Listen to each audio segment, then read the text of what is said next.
Mr. Court Officer, if you can bring that next door, give it to Stephanie.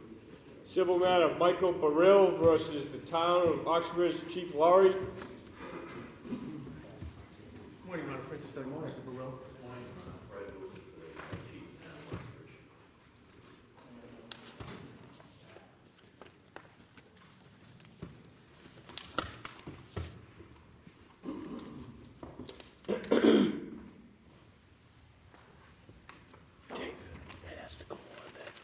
I apologize. I had not had a chance to review this.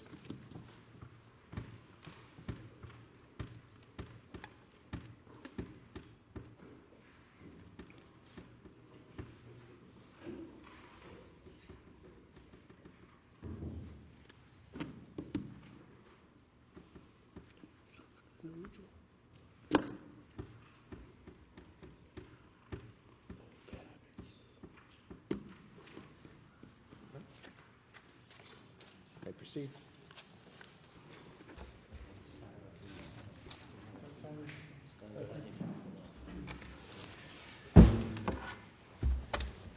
Okay, we're going to testify. Raise your right hand.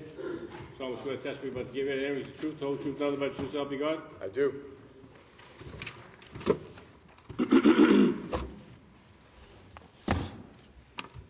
Your Honor, I'm not sure whatever the court's prerogative is, whether or not you want the chief to present the case first or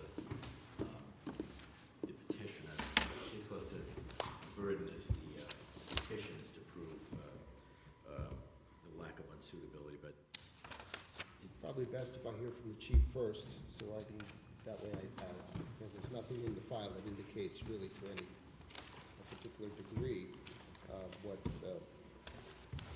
basis is. I see some statements in the letter dated September 13th.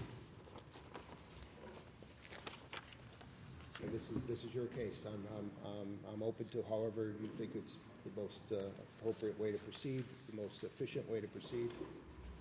Judge, whatever pleases the court. We're happy to go first if that's what you would like. Mr. Baril's here. We're happy to testify. Why don't you go first then, so you have the verdict.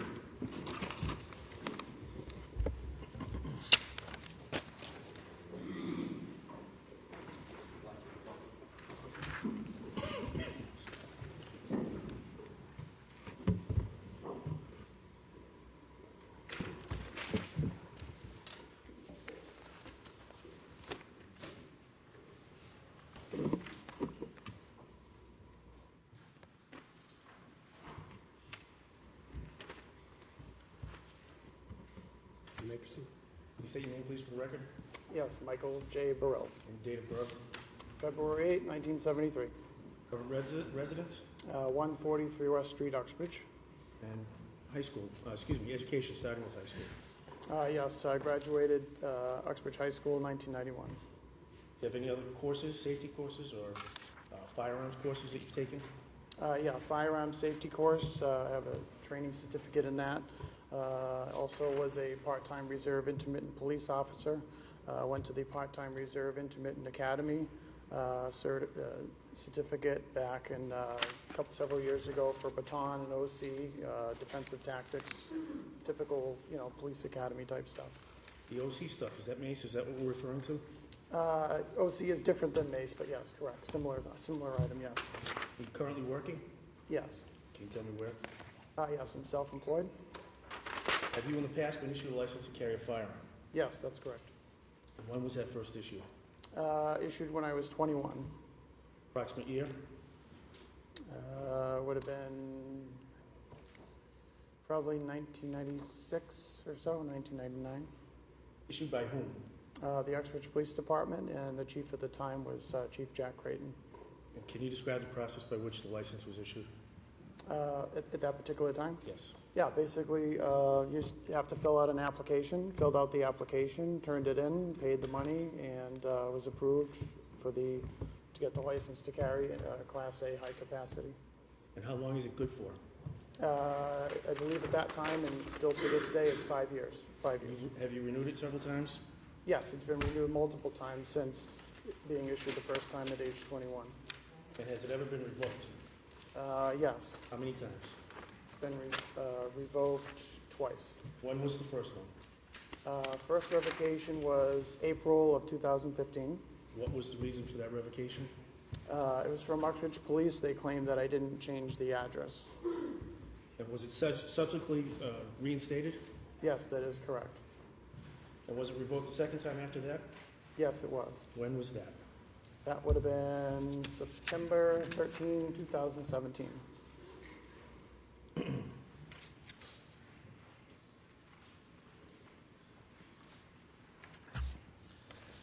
Judge, permission to approach. Yes, please. Mr. Roman, take a look at this letter. Did you receive that letter? Yes, I did on September 13, and it's dated 4:24 p.m. Yes. Was it hand-delivered? Yes, it was By whom? hand-delivered to myself By whom? by Sergeant Dave Bergeron. And does it state the reason for revocation on the 13th? Yes, it does. Can Yep, you read yep, that there's for a me? paragraph, yes. Can you read that for me? Absolutely. You have been found unsuitable based on the statements you have published regarding assassination attempts on your life and upcoming law enforcement confrontations in which lethal force will be used. It has been deemed that this type of behavior would suggest that if you remain licensed, you may create a risk to public safety. Do you have any understanding what they mean by assassination attempts in that letter? I believe they do, yes, because I did have an issue back several years ago. Tell me what your understanding is. My understanding of what they're referring to was an assassination attempt that happened on me in June 9, 2007, and it was a state police officer that had pulled his duty revolver, being upset at an incident during a search, and had pointed the gun at my head and said, "I'll blow your fucking head off," because he was mad at a bunch of state police radio things, is what it was. Okay. Was there also a website that had death threats?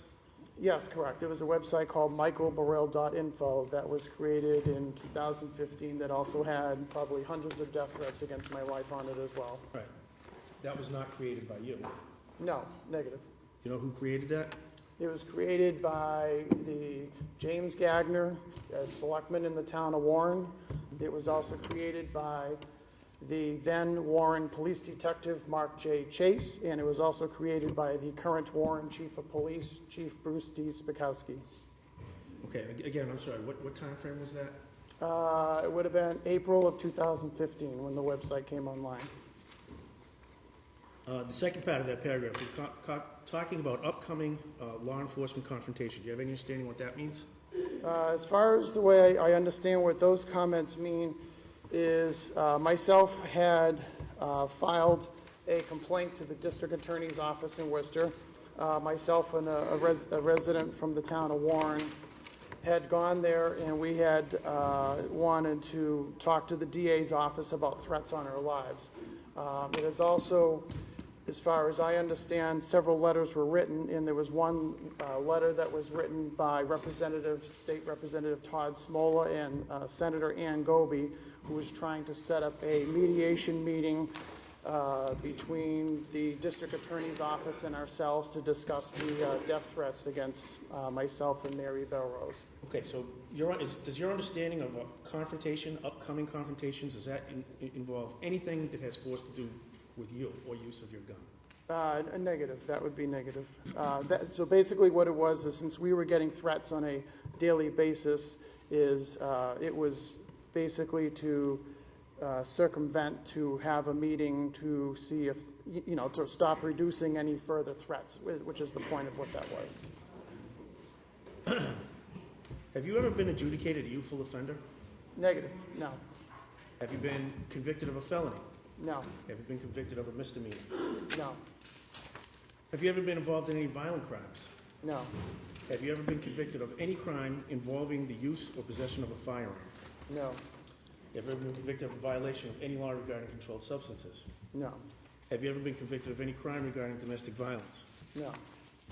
Is all that true with regard to other jurisdictions other than Massachusetts as well? That's correct, sir. Yes. No other jurisdictions? Correct. Okay. Do you have any mental health history? No.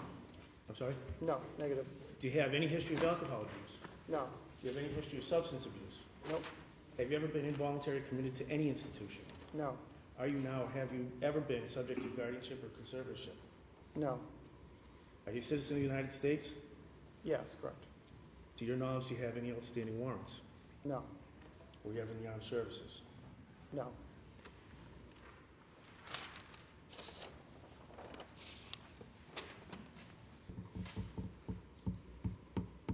Okay.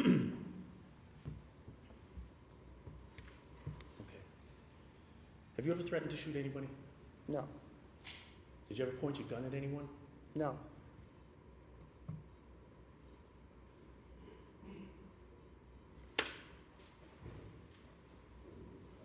Do you know Officer Morissette? Yes, I do. Can you point him out? Right over there. How do you know Officer Morissette? Third in from the left. How do you know him? He was the one, well, I've known him from high school, but basically, in regards to this, is I was working in Warren in April of 2015, and my phone rang, and it ended up being my business line for my business, and the caller ID was Uxbridge Police. So when I answered so I wasn't able to get to the phone, so I then was able to use the phone and call Uxbridge Police back, and then found out it was Officer Morissette trying to get a hold of me. And what did he want? He wanted to talk about my license to carry.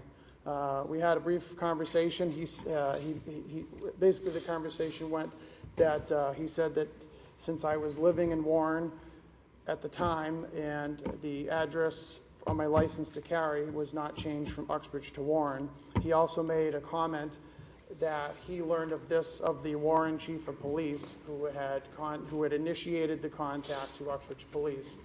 And I just says, well, what does Warren Police have to do with this? Officer Morissette then says, well, you didn't change your address. So I also told him as testimony at the same time that I'm living in Warren and I'm also living in Uxbridge. And I told him that I never moved out of Uxbridge, that the firearms stayed in Uxbridge, never went to Warren, and had nothing to do with it. And he said, well, you still need to change your address. And I just said, I don't believe I need to change the address because I'm still in Uxbridge, nothing's moved out, nothing has changed. Right, so subsequently, did you get that reinstated? Yes, correct, yeah, it turns Did you out. have a conversation with Officer Morissette after it was reinstated? Yes, that would be correct, yes. Was he upset with you? Oh, he was pissed that the chief allowed me to get my license to carry back and use vulgarity on the phone with me when I was supposed to pick it up. Other than those interactions, do you have any other interactions with Officer Morissette? I have not at this, oh yes, there was another incident, yes. What was it? He had actually, so after I got that back, I think the fall or so of 2015, there was an incident, I think it was October of 2015. Officer Morissette had done the same thing, called my business line, and kept leaving me messages that he needed to speak to me. It took me 2 days to get back to him, but I did speak to him, and then he says, you need to immediately come down to the Uxbridge Police Station. The chief and I need to talk to you. And I says, and he refused to tell me what it's about until I finally questioned him. He says, it's about your license to carry, and you need to come down. And he did tell me at the time on the phone, he says, the chief wants to videotape and audio record you in the interview room. And I said, okay, I'll be down. And I was down there, I think, about 12 p.m. Did you provide Chief Lourie or the Uxbridge Police with evidence of the death threats against you in 2015? Yes, that's correct. I did bring some papers and some pages from that website that I wanted to go over with Chief Lourie, but he was basically ended up turning violent, in my opinion, and nothing wanted to. What do you mean by that? He's on video being, his mood, demeanor changed. He was very, very pissed that I was bringing up discussions of this website.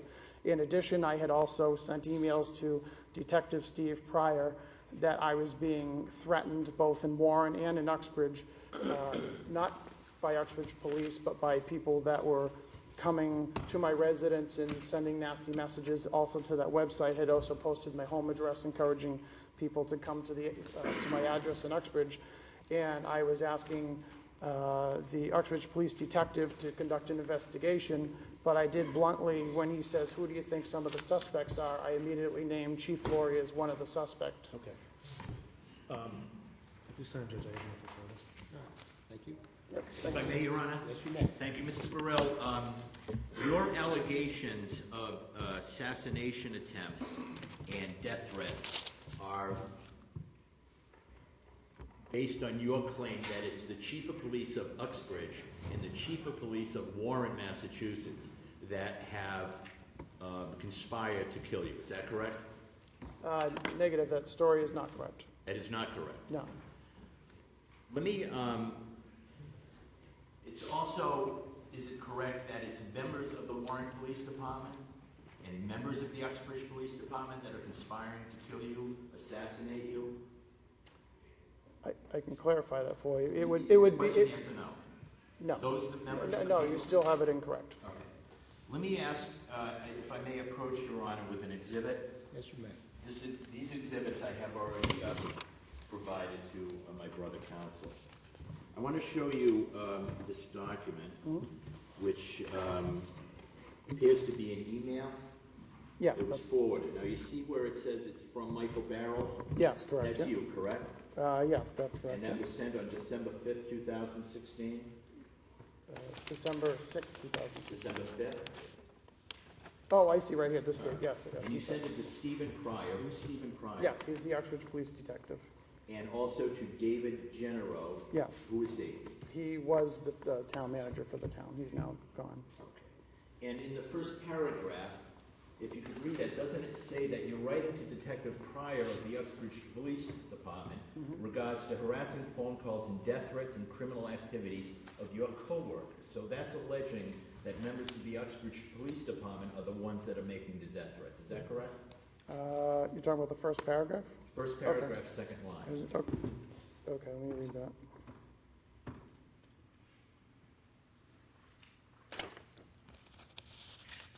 Oh, of your coworkers against me. Right, right, it's only two individuals, Okay. the chief of police and Officer Morris. All right, so what you're doing is you're claiming that the chief of police and two other officers have conspired or attempting to kill you, making threats to kill you? No, you're confusing the two things. The two people that I just named were harassing me, irrelevant to any death threats. Because you're confusing the death threats Well, I'm in looking with at, this thing. So, right, so I'm just clarifying for you. So, there was harassment directly from the chief of police and harassment directly from Officer Morissette, irrelevant to death threats. Right, The the death death- threats were connected to different people. now, do you have evidence that those death threats were coming from other people? Yes, correct. Do you have it with you? I have some paperwork with me, yes. I don't have it right here, but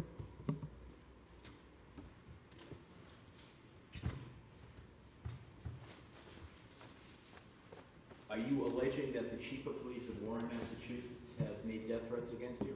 absolutely correct, yes. And you have the evidence of that today? I have some paperwork, yes, and I can also testify that he has put his hand on his gun and pointed it at me, if that suffices. If I may, Your Honor, I'd like to introduce this into evidence. It's Town's Exhibit 1. Counsel? No objection, Judge. Rock, call defendant's exhibit 1. I want to show you another email. If you could take a look at that, sir, and the forwarded message. And that's from you, is that correct? Yes, that's correct, yeah. And that's also dated December 5th. Yes, And correct, it's yeah. a little later in the afternoon. Yeah, And it's to Detective Pryor of the Uxbridge Police Department and David General, the former town manager. yes, correct, yeah. And it says, here is evidence that I investigated, proving to myself that Chief Laurie's romance, ass-kissing friend, Warren Chief of Police, was involved in the hate website and the posting of death threats to me and Warren residents. Right? That's correct, yeah. And, Yeah. and again, in that, you're alleging that the Chief of Police in Warren has made death threats against you. No, there's 100% that the chief of Warren has made the death Do you have threats. the evidence of that today? I have some paperwork, but I can provide testimony to that.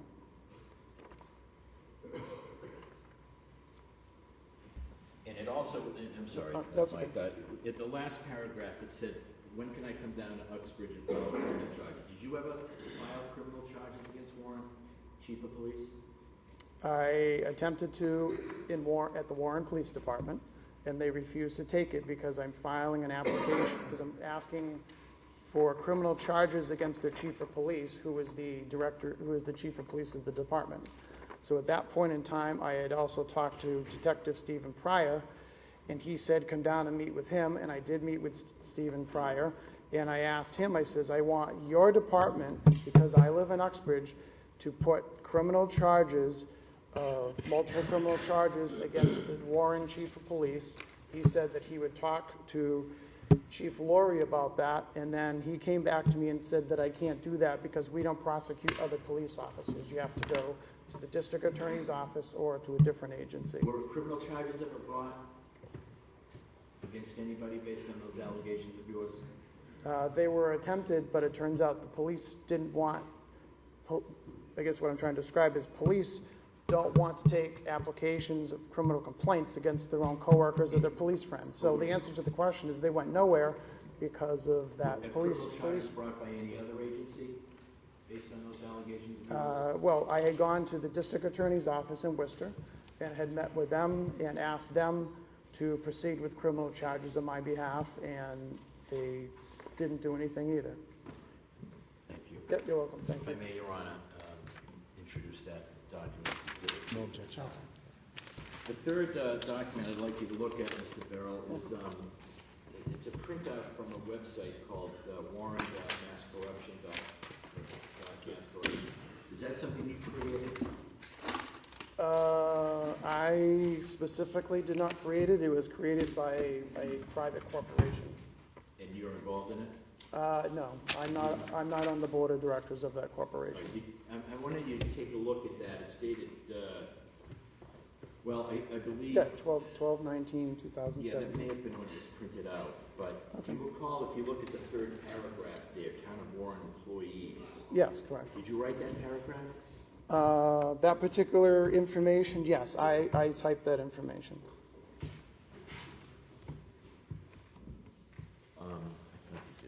Now, it says here that Town of Warren employees, Mark Chase, who is Mark Chase?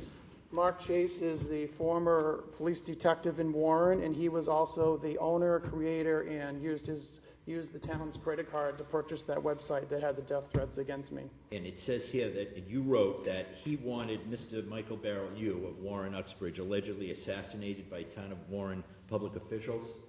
That would be correct, yes. Himself and other Warren police officers, correct. And do you have any evidence that the Town of Warren police officers were planning to assassinate you? As far as information I was getting from the residents and Mark Chase's demeanor, he was actually one of the webmasters on that website. So if you were to read the website, then that would give you your answer. Okay. If I may, Your Honor, introduce that page. No objection. Thank you. Exhibit, the next document, which I'd asked you to look at. 93. Offenders. There's another email, if you take a look at that, that's from Michael Baril, it's self-dated Tuesday, December 6, 2016. Correct, yep, I see that. And you wrote that to Detective Pryor and to the town manager in Uxbridge. Yes, correct, In yeah. the last paragraph, to David General, the former town manager of Uxbridge, you suggested that, or you said to him, I now might want to file a written complaint to get a cease and desist order on Uxbridge Police Department based on discussions trying to have me shot and killed with Warren employees. Okay, you wrote that? Yes, that is correct, yeah. You have evidence that the Uxbridge Police Department were discussing with Warren Police Department to have you shot and killed? I wouldn't say that they were discussing together about having me shot and killed. The shot and killed is more related to the Warren Police Department. But it was confirmed to me by the Warren selectmen that there was correspondence, voicemails, text messages back and forth between the Uxbridge Chief of Police and the Warren Chief of Police. Yes. And you also suggested or wanted that the Uxbridge Police Department shut down the police for a year while the FBI investigates and also lays off the employees for a year while this is investigated? Yeah, that would be correct, and the reason was because there was some evidence that was pointing to that the certain components of that hate website, the michaelbaril.info hate website that had the death threats, was also connected to the IP addresses and possibly part of it or images or content of that website was uploaded from the Uxbridge Police Department into internet connection. If I may introduce this, Your Honor.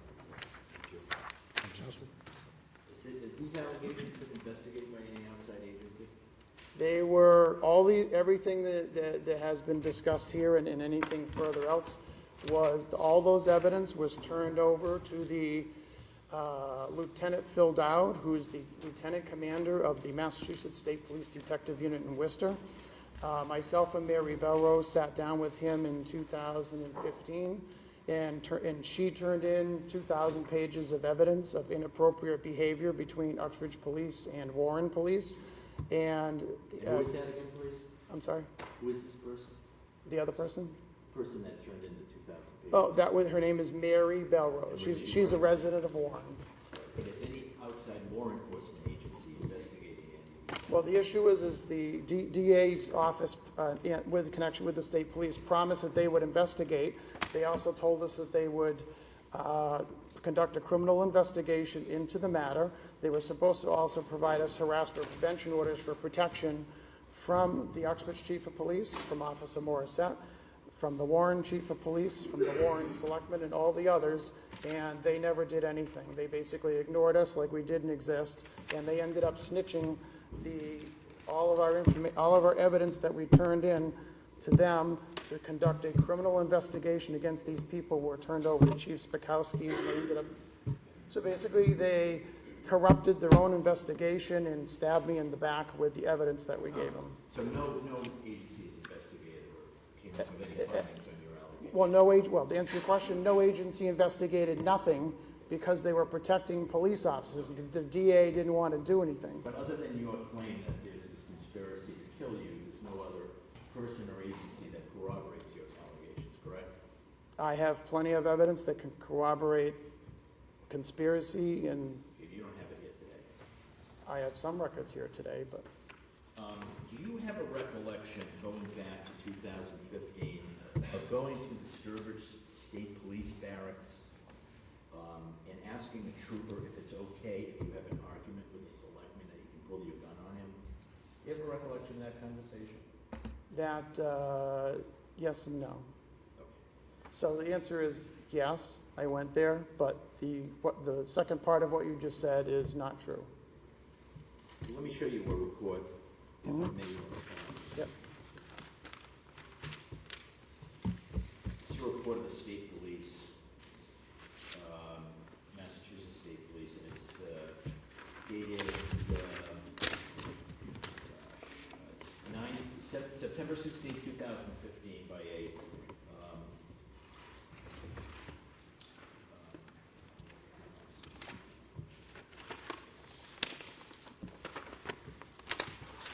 Trooper Francis Duchamp, Nicholas D'Angelo. And let me just ask you. If I can correct you, no, that is incorrect, because that log entry on the top section, that is a separate log entry from the one on the bottom. This has the state trooper's name redacted of who wrote this. Well, do you have a And I just wanted to correct you on that. You're welcome. No, No problem. you're right. Do you have a recollection of going to the state police, and in that second paragraph, it says, Baril then asked if he was accosted or bullied again by the selectmen, if he could pull his firearm? I did, yes. I am aware of that. I am aware of this piece of paper. And I already disputed with Chief Lourie during a separate incident that this State Police log entry from the Sturbridge State Police Barracks was falsified and contains false and malicious information. Do you have a recollection of going there and asking a trooper if you could pull your gun if you have a disagreement with the selectman?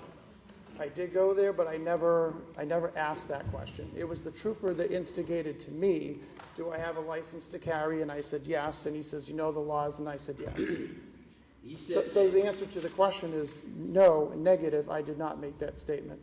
And you don't recall him saying he was advised that a verbal confrontation was not grounds to use a furnished firearm? Do you recall having that conversation? The officer never said that. Do you have an understanding whether or not it's okay to use a firearm in a verbal confrontation? Do you have Yes. a understanding? What is your understanding of you having a verbal conversation? Do you believe you can pull a firearm on somebody? No, absolutely not. But that statement, I never said that to the state police. That was a fabricated statement that the state trooper put in this log entry. Did you go to the state police barracks that day? On 9/16/2015, yes. And what did you go there for? I went there to report. What happened is I was assaulted and battered I was headbutted in the face by the Warren selectman at a public meeting. It was I forget what the meeting was, but anyway, it was a public meeting. And I immediately went to the Warren police station to report the assault and battery that he had headbutted me in the face. The Sergeant LaFlower from Warren Police, the dispatcher gave me a voluntary statement to fill out. I filled out the voluntary statement. The Sergeant LaFlower came in off the road. I asked him, I wanted a police report number. I wanted him to log this in the computer that the selectman is a suspect of an assault and battery. And he says, oh, I'm not doing that. And he says, okay, fine. And I just says, well, I want a copy of my involuntary statement that I filled out, which he photocopied for me. I asked for a police report number. He refused to give me a police report number because he didn't want to put it in the computer.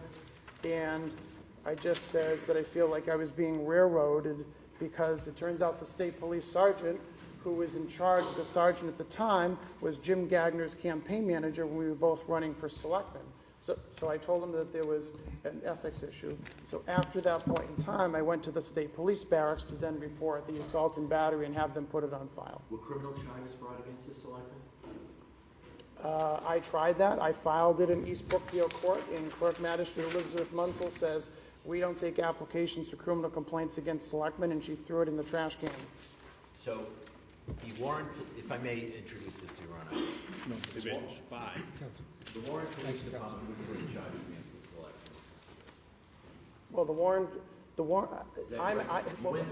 I'll clarify for you. I would be asking the Warren Police Sergeant, who was the campaign manager for James Gagner, the selectman, when Jim Gagner and I ran for selectman, and the police sergeant was his campaign manager for his campaign signs. So his friend is certainly not going to... So they didn't bring it. The state police didn't bring charges, right? The state police said that that's a political problem. You need to go to Worcester Superior Court or some other agency. And when you went to the district court, they wouldn't accept your complaint either, correct? You said they threw it away. It turns out the assault and battery charges were actually filed here 2 years later. By who? By myself. What happened with those? This court ruled that it was outside of because the assault and battery took place in Warren, this court ruled that the East Brookfield District Court was solely responsible for accepting that application for criminal complaint that they put in the trash can on me, and says that we don't take applications for criminal complaints against Warren selectmen people. And also further, when I went to the state police barracks, I was in and out in 2 or 3 minutes. I never gave him my name. I never gave him my address. I never gave him nothing. And I didn't say all those statements that are in there, but if you look at that report, it has my name in there and my social security number, and I did not provide that. And how did they get that? Oh, I know it was provided because the police sergeant, after I left the Warren police station, I didn't tell him I was driving to the Sturbridge State Police Barracks. So I went to the state police barracks, asked a few questions. He says, we don't get involved in political things. I left there, and if in that time on that stamp is 3 hours and 20 minutes later that the state police created a log entry with my name, my social security number, and all that information of something I didn't provide. But if you go to Sergeant LaFleur's police report on the assault and battery, it's in that report that he called the state police barracks 4 hours later, talked to that state trooper, and then asked him to fabricate that log entry, which was then faxed back to the Warren police. That police officer called the state police to fabricate the report? I have that in my records, and it's in public records from the Warren police that they fabricated, that sergeant fabricated police records over the assault and battery to protect his friend. You don't have that with you today? Let me ask you this, yes. And the answer is no, you don't have it today? You don't have it? I don't believe we have These it. allegations, other than you're saying that these happen, you have no other evidence to corroborate your allegations, correct? I have my folder on my table. I might have Sergeant LaFleur's police report that came out after the fact, that was found 6 months later, that he indicated in his own report that he fabricated the report to the state police. The state police faxed it to him on a personal basis. Your desire and need to carry a concealed firearm is because you believe that the Warren police and the Uxbridge police are attempting to assassinate and kill you, is that correct? I would not include the Uxbridge police in that. I would say more so the Warren police, and it's also for personal protection, which is my right under the amendment.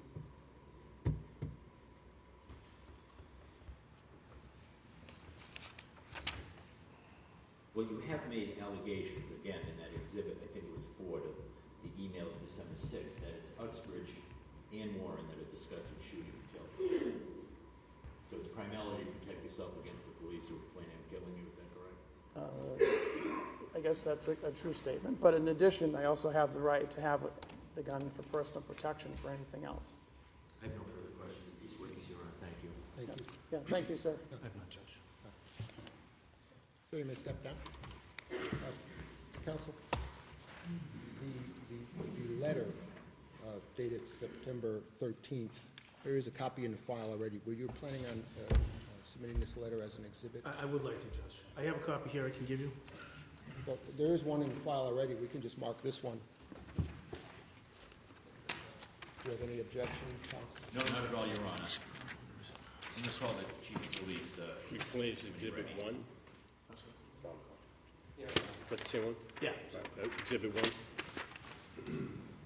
Counsel, you have anything further? No, nothing further, Judge. Chief's been sworn in, Your Honor. Good morning. Chief, just state your name for the record, please. Yes, my name's Jeffrey Lourie, Police Chief, Town of Uxbridge. And as the police chief, are you the licensing authority for firearms in the town? I am. And directing your attention to September of last year, September 2017, Michael Baril had a license. He did. And what kind of license was that? Class A large capacity. And what does that mean? That means he had a license to carry a concealed firearm. And it had been suspended prior to that? Yes, it had. And what was the suspension prior to that for? It was brought to our attention that he lived in Warren. Per the statute, you just have to fill out a form. In that case, what we normally do is we notify the person as a courtesy.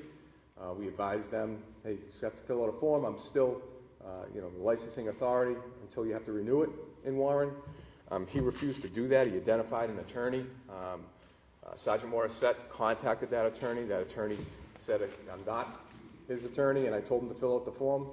That's what you have to do. He refused again to do it, so I then revoked it. He eventually completed the form, and I gave it back.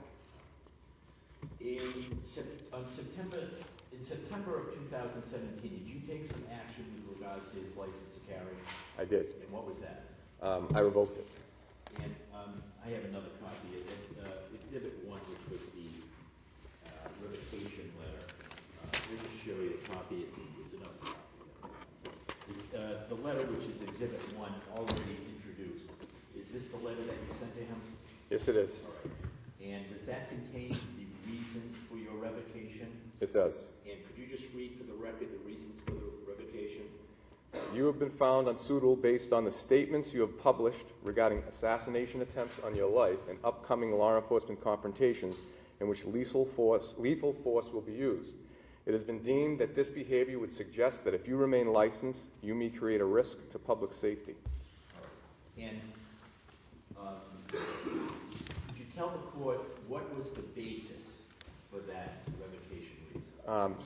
Obviously, several of the emails that you introduced as evidence stating that there was some type of collusion between the Uxbridge and Warren Police Department, as well as videos that he had on a website and YouTube videos that basically stated the same thing, that the state police were harassing and threatening him, the Warren Police and Uxbridge Police, naming me, were trying to create an environment where there'd be a law enforcement-related shooting to assassinate him, which is completely untrue.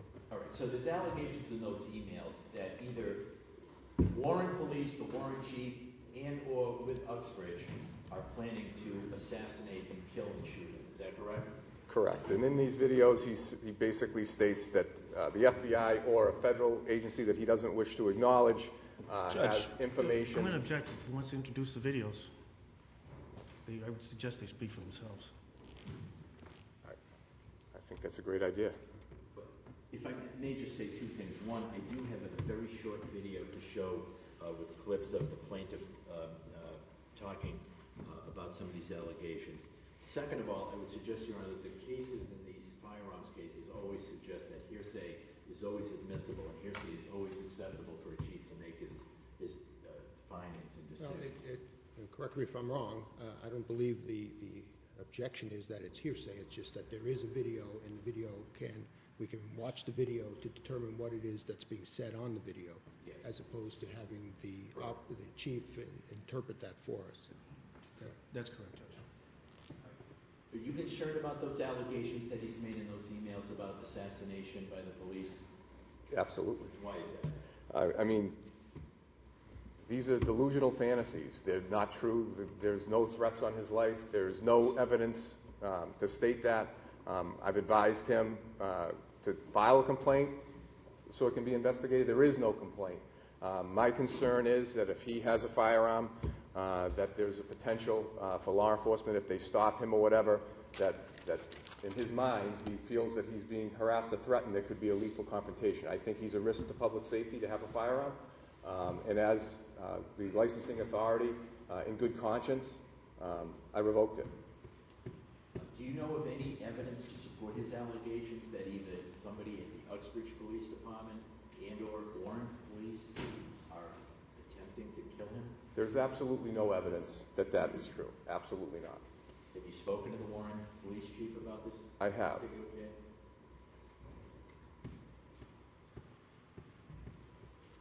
You also saw, in addition to those allegations of the assassination attempts, the meeting that he had at the state police barracks. Are you familiar with that?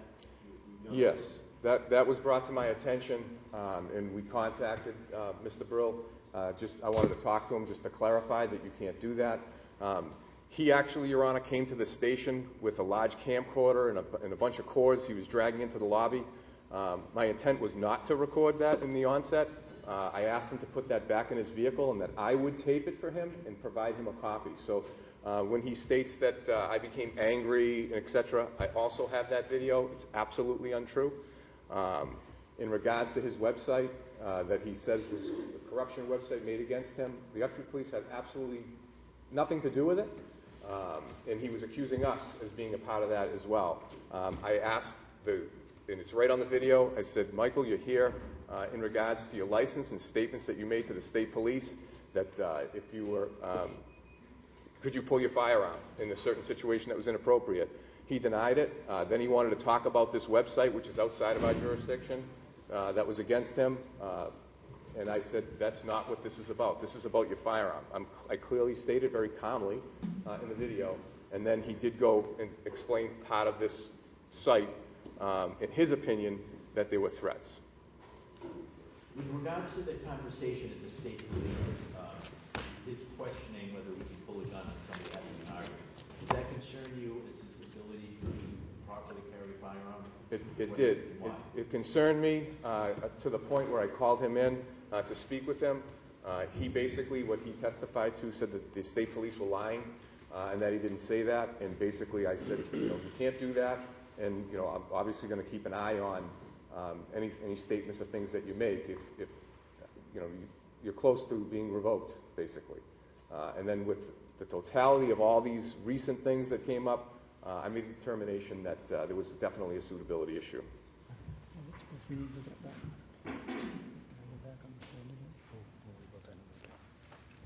I have no further questions. The officer attorney may have some questions for you, Chief. Judge, I have just a few questions. Thank you. Chief, there's a long list of the things that can revoke a license. Would you agree with the statement that all of that list, it does not apply to Mr. Baril? Abuse prevention orders, alcohol abuse, all of the things other than what comes in under Section 10. Is that a fair statement? No history of substance abuse, no commitment to any institution, all the things that Mr. Baril testified to. Is that a fair statement? Yes. Okay. So what we're going with is we're going with the next section of the statute, which I just have to find here. Sorry, Judge. And that would be, let's see, licensing authority may deny the application or renewal of a license to carry or suspend or revoke a license issued under this section if, in reasonable exercise of discretion, the licensing authority determines that the applicant or licensee is unsuitable to be issued or to continue to hold a license to carry. That's the section you're relying on. Correct. Right. So when you say in the letter, which is Exhibit 1, this is it here. And as you just testified, it's your position that the Warren Police and the Uxbridge Police have nothing to do with any threats against Mr. Baril, correct? We're not trying to assassinate Mr. Baril. Okay, I understand that. And did you go and look at the website and make a determination that the website has nothing to do with Uxbridge or Warren? The website that he created, or are you talking the website that others created against him? Others created against him. We've had absolutely no dealings with that whatsoever. However, I was accused of being a part of that, which is absolutely untrue. Okay. Did you ever look at the website at all to determine whether or not death threats have been made against Mr. Baril? In my opinion, they were not death threats. It was inappropriate. I explained that to Mr. Baril, that some of the sites that he has created I thought were nasty, mean, unwarranted towards people, making statements about people, and that this site, I would have nothing to do with anything like it because it was just nasty statements made towards him, in my opinion. Okay, so you did go and look at it? Yes. Okay, all right. Excuse me. The second part of that statute says the determination of unsuitability shall be based on reliable and credible information that the applicant or licensee has exhibited or engaged in behavior that suggests that if issued a license, the applicant or licensee may create a risk to public safety. Now, you testified you think he's a risk to public safety. Correct.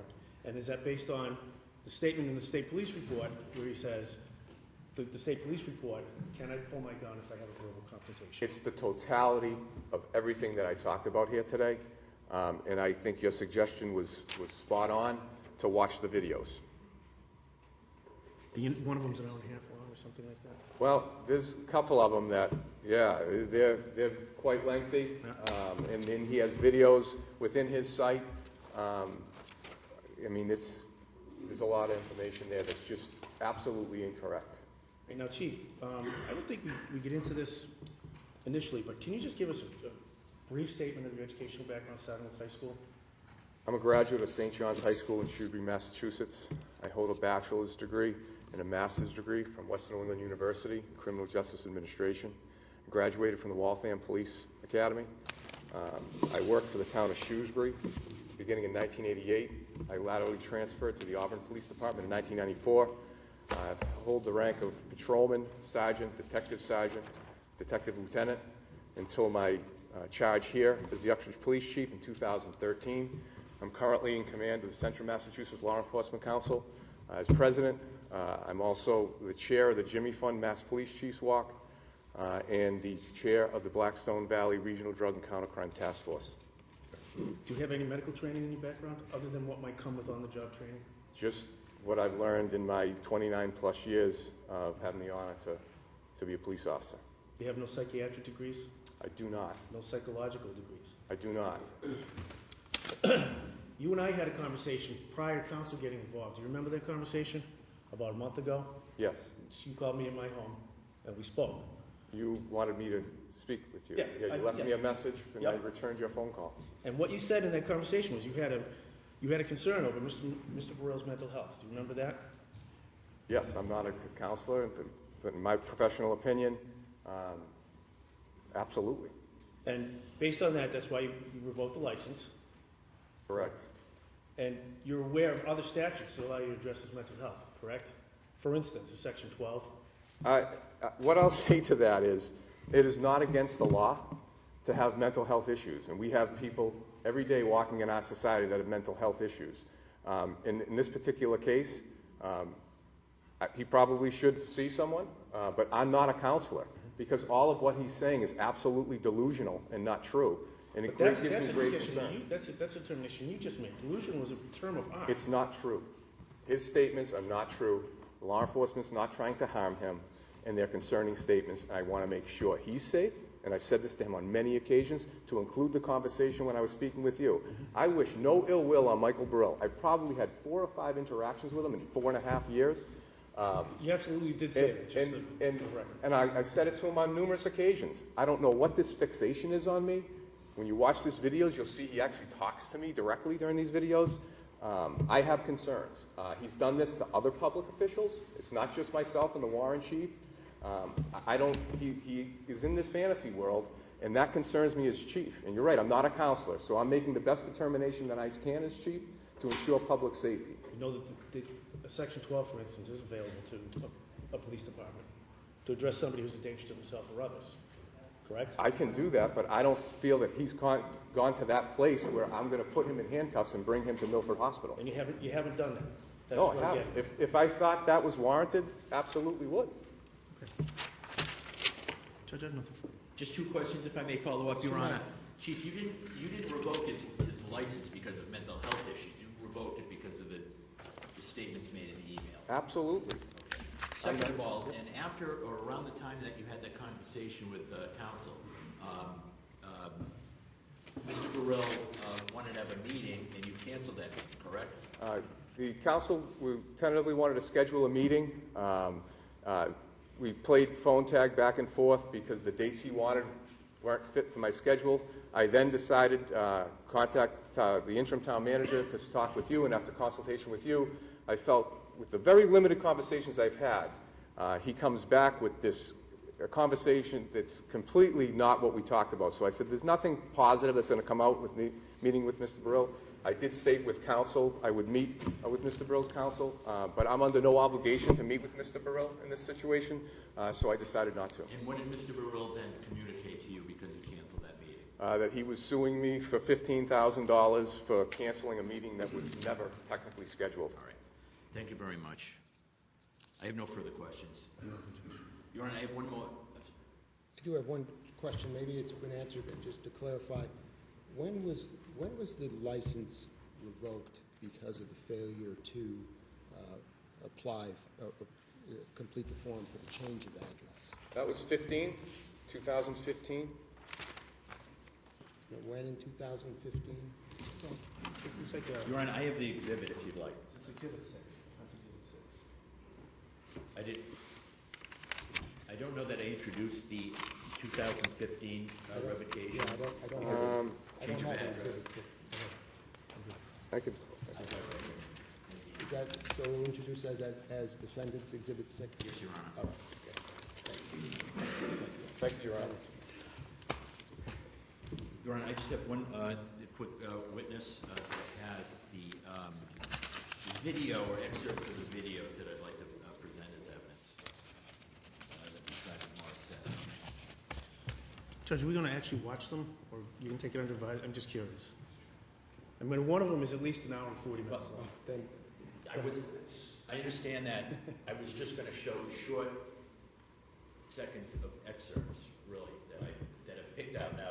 That may or may not be his videotape. I was going out. There were maybe a minute a piece. The The video was made by Chief Lourie. I think this is from his website, is what I'm trying, but I'd let the witness justify what it is. Why don't we do this? Why don't we just show the brief excerpts, and then I'll watch the entire video when I take it under advisement. Will that work? Yeah, we'll make arrangements for that. Solemnly swear to tell the truth, Sergeant, the whole truth, nothing but the truth, so help you God. Yes, I do. State your name, please, Sergeant Josiah Morris. of the Uxbridge Police Department. Yes, sir. And for this particular purpose, did you create or copy a video of the plaintiff? Yes, I did. And tell the court where this video came from, if you would. Okay. Not your video, but what you copied. They are YouTube videos posted on the warren-ma.info website. Whose I was- website is that? I believe it's Mr. Baril's. I was unable to download the videos on information from the DA's office. It was determined to play the videos and use a camcorder to record them. All right, but this is a video of the plaintiff Mr. Baril, yes. on his own website? Yes. This is not a videotape of an interview with the police department? No. And you have it, will you be able to make it available to the court afterwards somehow? I can. For purpose of process, the two videos are an hour and 49, hour and 40 minutes. Two of them are in that ballpark. When I downloaded from the camcorder to the computer, it broke them into 4 sections. They're marked part 1, 2, 3, 4. But if you could just, if there's no objection. I'd like to get a copy as well. Yeah, of course. But I just wanted to show some excerpts of parts that I thought were relevant to this case.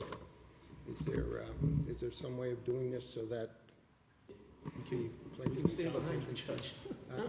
We can stand behind that one, Yeah. too.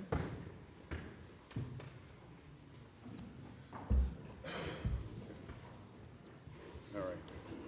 Which video do you want first? First, Okay. or whatever you got.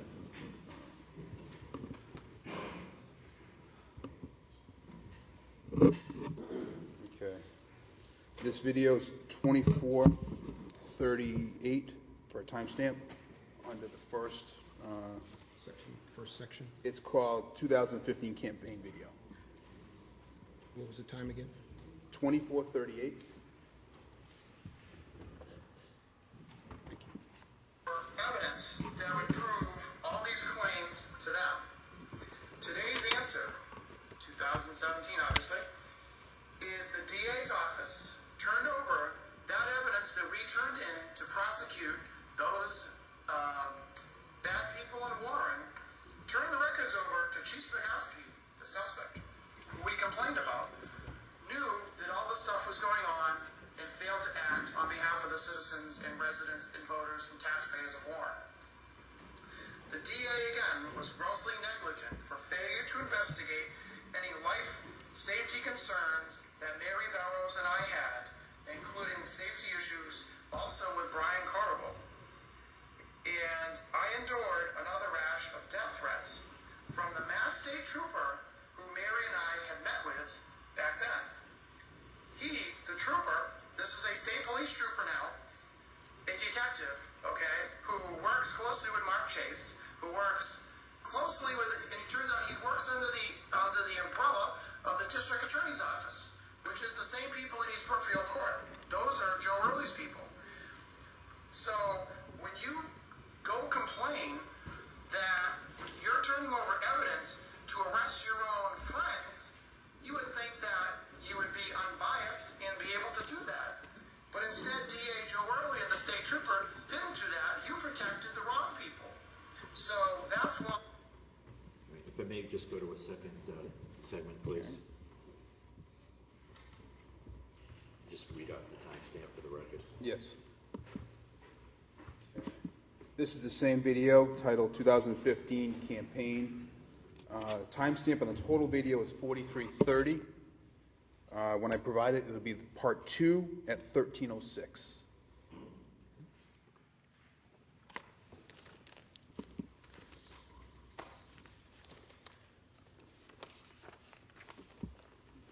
In legal matters.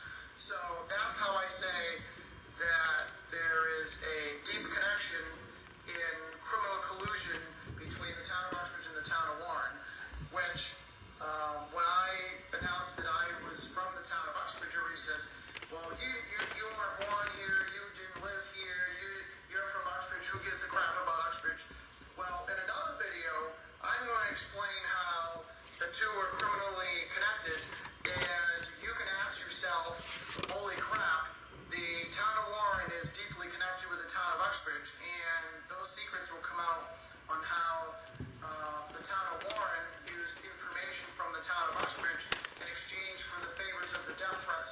website because I ended up getting harassed in the town of Uxbridge after I moved out of Warren because of the dangerousness issues of being threatened living at the residence on Southbridge Road.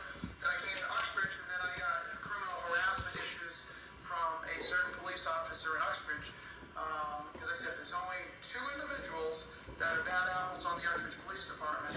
Not the rest of them. The rest of them are very good people. But I'm only explaining what the records show, and there was inappropriate behavior by 2 individuals on Uxbridge Police that records from Warren in Uxbridge and records from the FBI or another federal agency, I won't disclose which one, showed that there was an exchange of information between the 2. So I don't blame Uxbridge Police for anything, but the finger points back to the 2 individuals from Uxbridge. So nobody from Uxbridge did anything else, just that the Chief Spikowski was phone calling the Uxbridge Chief of Police, having discussions with him. There was correspondence back and forth. I don't know how much. I'm not going to, I do somewhat know of an answer, but I'm not going to disclose it on video. So anyhow. If you go to the last segment, please.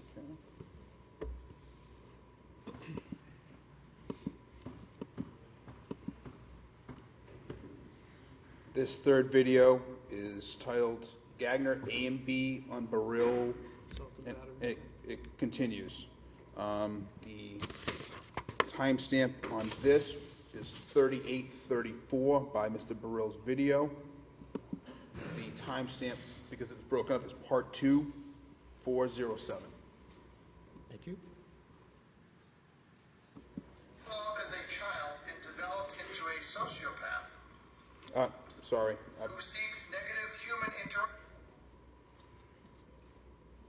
He was queued up in the area. I apologize, Your Honor. Okay. I'm sorry. I believe it's 807. Not 407, Your Honor. All right. Another picture, and then another guy in 802. a gas mask of an old war video.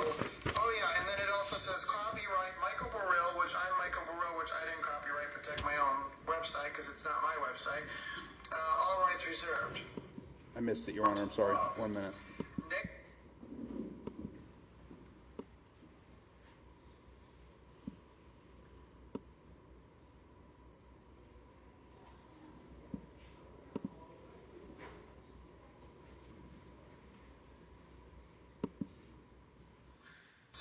So this website is now, I don't know what it's insisting to me. Obviously, who knows, it wants to be gassed or dead or who knows, whatever. Another picture and then another guy in a gas mask of an old war video. Oh yeah, and then it also says copyright Michael. All right, thank you. I don't have any questions. I don't have any questions. Yeah, I just have one. One answer. Thank you, Counsel. I don't want to drop my laptop. I understand. You said that the way the video is broken up is a function of the way it was copied, and there's no other editing that's gone on. No. There is a timed video playing from YouTube. You can continuously see that on the bottom of the recording. I have no other questions, Judge. No further questions. We're going to submit that video, the video as an exhibit. Yes, Your Honor. That would be Defendant's Exhibit 7. Any objection, Judge? And I'll have that sent to the court forthwith. Judge, that concludes the defendant respondent chief's case. Thank you, Your Honor. That concludes our case, Your Honor. I have proposed findings of fact or rulings of law if the court would like them, I would. or if you'd like to be heard. I haven't seen him, Judge, and I didn't bring any, but Mr. Baril would like to address administratively some of the documents he was asked about. If he could provide evidence of it, he would like to provide those. As a rebuttal. When is this? Could do it in less than a week. Well, Oh, I don't know what I thought he had them with him today. Well, he has some, Judge, but not all of them. Pull up the ones he has. Judge, I would suggest that if he has something right now, that's fine, but I've asked him, I don't want to, it's up to the court. The court wants to, we would have to continue the hearing, but I would prefer that the hearing be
These are my originals, because I didn't copy them, so as long as we can copy together.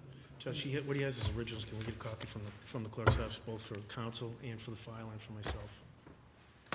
Would You know like what, to take a look? If you wanted to submit those and send me a copy of the material, That's fine. I don't have a problem with that, other than delaying the proceeding. So why don't we do this? Because I'm not from this region, so, but I'm usually sitting in Worcester quite a bit, so I'm around. Why don't we get, if we make copies today, Yep. so that I can take those, at least the copies of everything with me. Same with your request for findings. Counsel, if you wish to file your own request for findings and rulings, I certainly would like to see those as well. Give me a chance when I get the video to look it over, and just take it under advisement, and give me some time to make a decision. Very well.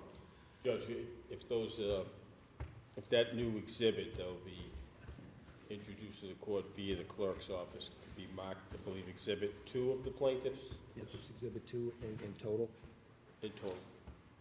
Yes, and just send me a copy, and if I have any comments, I'll address the court. No problem. If I may, the findings and rulings, that's it, in case you want me to be heard, that's all I have. Would you like to be heard? I just want to suggest, Your Honor, by the statute, because it's a little, the chief of police made his findings not on any finding of mental illness, but on his determination of unsuitability based on these unsupported, really outrageous allegations. And if you've heard, it's not only the chief of police in Warren, and it's not only the chief of police in Uxbridge, that there is some discussion that by him that they want to conspire to kill and assassinate, shoot, kill. But it's also involving Brookfield Courthouse and District Attorney of Worcester County and the state police. These are all without basis, Your Honor, and it concerns the chief that if a person has a license to carry a concealed high-capacity firearm that believes that all these police and law enforcement agencies are going to kill him, then there's a concern that he may also delusionally decide that he needs to preempt that.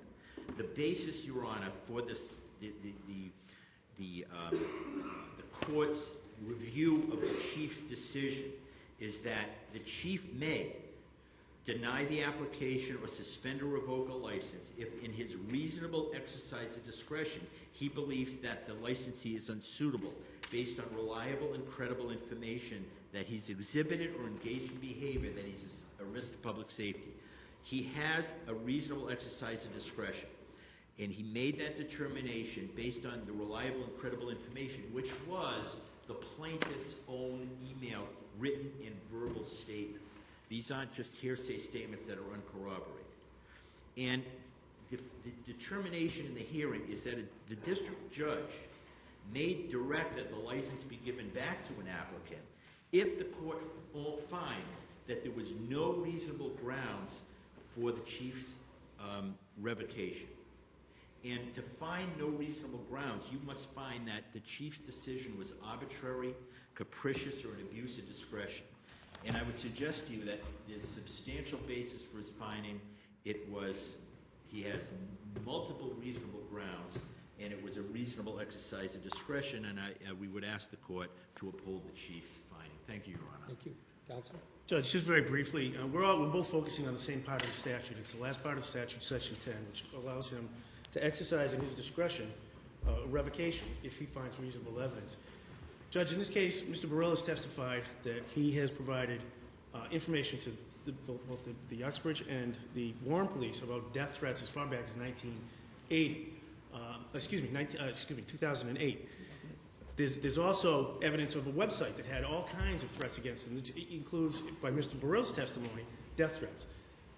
The chief's testimony is that the Uxbridge police have nothing to do with that. I understand that being the case, but nonetheless, Judge, that part, the threat of assassination, is real, not just in his mind. It's not delusional. He's not been adjudicated as being a delusional person. He's not under guardianship. He's not under any kind of conservatorship. And He's got at least one incident, again, he testified to in 2008, where a state trooper put a gun to his head.